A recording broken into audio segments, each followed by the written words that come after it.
Antes de que la Luftwaffe existiera en nombre, ya existía en secreto. El Tratado de Versalles, de junio de 1919, había ordenado la disolución total de la capacidad aérea alemana. Los alemanes debieron entregar más de 15.000 aviones y 27.000 motores aeronáuticos a las potencias aliadas. La aviación militar fue prohibida, pero los redactores del tratado cometieron un error fundamental. No prohibieron la manufactura ni la operación de aeronaves civiles.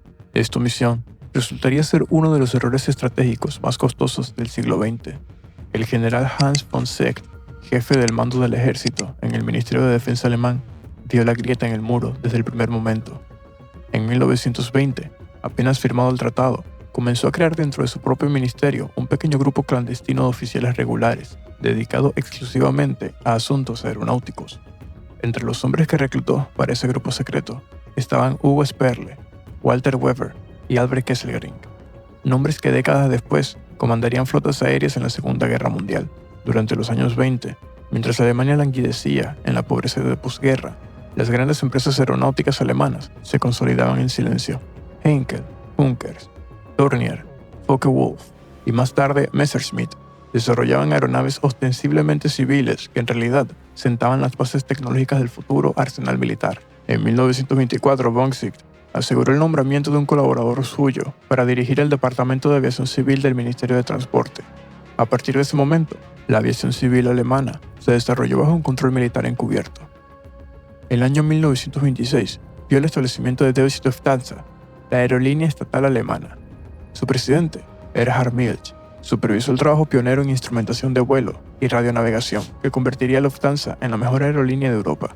Sus pilotos y navegantes formarían el núcleo de la futura organización de entrenamiento de la Luftwaffe. Simultáneamente, el Deutscher Luftfahrtverband, con más de 50.000 miembros involucrados en el vuelo deportivo y el planeador, proporciona un torrente continuo de jóvenes aviadores, entrenados bajo el amparo aparentemente inocente del deporte. En una maniobra especialmente audaz, von Seeckt negoció un acuerdo con la Unión Soviética para que el personal de servicio alemán recibiera instrucción de vuelo militar en el centro de entrenamiento de Lipetsk. Cuando Adolf Hitler llegó al poder en 1933, la infraestructura de una nueva fuerza aérea ya estaba construida y esperando. 2 años después, Hitler desafió públicamente el Tratado de Versalles al anunciar un programa de rearme masivo que incluía una nueva Reichsluftwaffe bajo el mando de Hermann Göring. Para 1935, Alemania tenía 8 escuadrones activos, 3 de caza y 5 de bombarderos. Eran ilegales, pero los desfiló de todas formas sobre los mítines de Nuremberg, luciendo la cruz negra de la Luftwaffe a baja altura sobre la multitud. El mensaje era deliberado e inequívoco. La Guerra Civil Española de 1936 fue el aula perfecta. Hitler ofreció asistencia alemana al gobierno de Francisco Franco y la Luftwaffe aprovechó la oportunidad para probar sus últimas armas en condiciones de combate real. Allí, volaron por primera vez en acción de guerra algunos de los hombres que definirían la era dorada de la aviación de caza alemana. Adolf Galland, nacido en marzo de 1912, llegó a España en 1937 con la Legión Cóndor. Los 370 aviadores alemanes que navegaron desde Hamburgo vestidos de civiles, haciéndose pasar por turistas. Galland fue asignado a una unidad de apoyo directo al suelo que volaba los obsoletos Heinkel HE-51, totalmente incapaces de enfrentarse a un combate aéreo a los cazas enemigos. Se concentró en el ataque a la tierra, ganando una experiencia invaluable que más tarde se convertiría en manual de doctrina de la Luftwaffe. En ese cuartel de Sevilla, conoció a Werner Mölders, nacido en marzo de 1913. Hubo entre ellos, al principio, una frialdad profesional, que pronto se convirtió en una admiración mutua y en una rivalidad fraternal que duraría hasta la muerte de uno de ellos. Mölders se convertiría en el as de mayor número de victorias de la Legión Cóndor, con 15 aeronaves derribadas. Más importante que su cuenta personal fue su trabajo táctico. Mölders desarrolló en España el sistema de vuelo en pareja, la Rote, y de vuelo con 2 parejas, el Schwarm, una formación que el mundo entero copiaría antes de que terminara la guerra. El primer piloto se concentraba en la navegación y el ataque, el segundo protegía a ambos. Era elegantemente simple y devastadoramente eficaz. Para 1938, Alemania ya tenía una fuerza aérea funcional dotada de aeronaves de diseño avanzado y tripulaciones entrenadas en combate real. El Messerschmitt Bf-109, que no había nacido de ninguna demanda operativa específica, sino del genio de su diseñador, ya era el mejor caza del mundo, pero la producción mensual inicial era de apenas 125 aparatos. un número que resultaría fatalmente insuficiente para lo que venía. En 1939, de los 1.491 aviones producidos en todo el año, según los registros del general Quartelmaestre alemán, solo 449 eran cazas, apenas una tercera parte. El resto eran bombarderos. Esta proporción, que reflejaba la filosofía doctrinal del mando superior, sería una de las primeras semillas de la futura crisis. La Luftwaffe nació en secreto, violando deliberadamente el Tratado de Versalles, y se forjó en combate durante la Guerra Civil Española. ¿Crees que los aliados cometieron un error fatal al no haber impedido el rearme aéreo alemán en los años 30, cuando aún era posible hacerlo sin ninguna guerra a gran escala?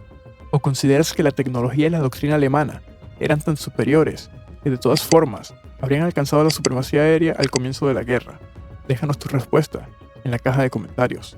El 1 de septiembre de 1939, Adolf Galland despegó desde un aeródromo en Silesia antes del amanecer. La guerra había comenzado. Su unidad era un grupo de apoyo directo al suelo, equipado con los obsoletos Henschel HS-123 biplanos. No era exactamente el caza de última generación que había soñado pilotar, pero Galland sabía perfectamente cómo aprovecharlo. Voló hasta 4 misiones diarias durante los 27 días de la campaña polaca. Ataques de baja altura sobre concentraciones de infantería, columnas de caballería y nudos de comunicaciones. Los polacos resistían con valentía, pero no tenían respuesta para la velocidad y la precisión del ataque coordinado. La Fuerza Aérea Polaca fue destruida en las primeras horas. Las comunicaciones quedaron inutilizadas por los bombardeos. El transporte fue paralizado.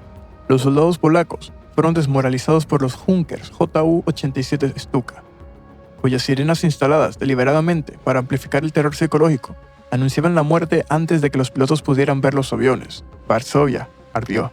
Polonia capituló en 27 días.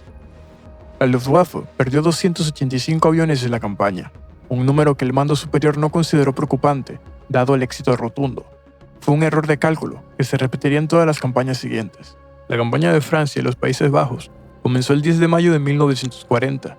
El nuevo plan, el Plan von Manstein, proponía una ruptura a través de las Ardenas con columnas mecanizadas. Los aliados no creyeron posible una ofensiva mayor por ese terreno. El ataque resultó devastador precisamente por eso. En un rápido movimiento hacia el Mar del Norte, los ejércitos aliados quedaron encerrados, mientras el 8º Cuerpo Aéreo bajo von Richthofen apoyaba cada avance de los blindados. Galland, al frente de su unidad recién asignada, se las ingenió para volar en combate a pesar de las restricciones. El 12 de mayo de 1940, logró su primera victoria aérea sobre un Hawker Hurricane de la RAF, derribado cerca de Lieja. En ese primer día, derribó 3 aviones en lo que describió como un juego de niños. Lo que no habían encontrado todavía eran los Spitfire de la RAF. Los primeros combates con ellos llegarían sobre Dunkerque, y la experiencia sería completamente diferente. Dunkerque fue el primer aviso real de los límites de la Luftwaffe. Göring, convencido de que su fuerza aérea podía destruir a la fuerza expedicionaria británica encerrada en la playa, convenció a Hitler de detener las columnas blindadas y dejar el trabajo a los aviones. La orden detuvo a los Panzer de Guderian a pocos kilómetros de la playa. El resultado fue que 338.000 hombres escaparon hacia Inglaterra. Galland derribó su primer Spitfire sobre Dunkerque y anotó: los pilotos de la RAF eran absolutamente de primera clase. Guderian lo expresó con brutalidad. Fue la vanidad de Göring lo que causó aquella decisión. La Luftwaffe demostró ser insuficiente para el trabajo. La batalla de Gran Bretaña expuso todas las debilidades estructurales de la Luftwaffe. El problema más grave era el alcance. Desde las bases de paz de Calais, el Bf-109 disponía de apenas 80 minutos de vuelo total. Cruzar el canal consumía 30 minutos de ida, dejando solo 20 minutos de combate útil sobre Inglaterra. En una sola misión del ala de Galland, 12 cazas se perdieron por quedarse sin combustible, no por acción enemiga. Sin depósitos adicionales, el área alcanzable era solo la esquina suroriental de Gran Bretaña. 9/10 partes de Inglaterra quedaban fuera del alcance alemán. En ese 90%, los ingleses construían aviones, entrenaban pilotos y acumulaban reservas sin interferencia alguna. El segundo gran problema de la Luftwaffe fue el radar. La red británica Chain Home proporcionaba al Fighter Command datos casi perfectos sobre posición, altitud y rumbo de las formaciones alemanas. Irónicamente, Alemania había tenido el primer éxito radar, pero el mando alemán no prestó atención a esa tecnología. Mientras los informes de los pilotos alemanes tenían horas de antigüedad al entrar en combate, los británicos recibían datos en segundos.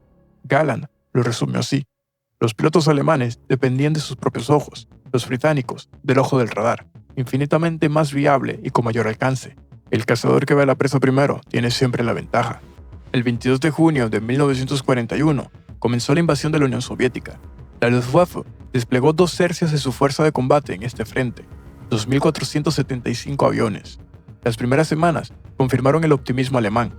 Los aviadores soviéticos eran claramente inferiores, pero la guerra en el este resultó ser una sangría constante de que la Luftwaffe nunca se recuperaría. La batalla de Gran Bretaña fue la primera gran derrota de la Luftwaffe. Muchos historiadores argumentan que la decisión de Hitler de cambiar el ataque de los aeródromos de la RAF a los bombardeos sobre Londres fue el error fatal que salvó a Gran Bretaña. ¿Crees que de haber continuado atacando las bases aéreas, la Luftwaffe habría podido derrotar a la RAF? ¿O la superioridad del radar británico hacía inevitable la derrota alemana? Comparte tu análisis en los comentarios. Nacido en secreto, violando el Tratado de Versalles y forjada en España, la Luftwaffe terminó siendo cazada en los cielos de su propia patria. Si este episodio te ha parecido interesante, no olvides suscribirte al canal, activar la campanita y compartirlo con quienes también quieren conocer la historia de las fuerzas aéreas que marcaron el siglo XX. Esto ha sido todo por hoy.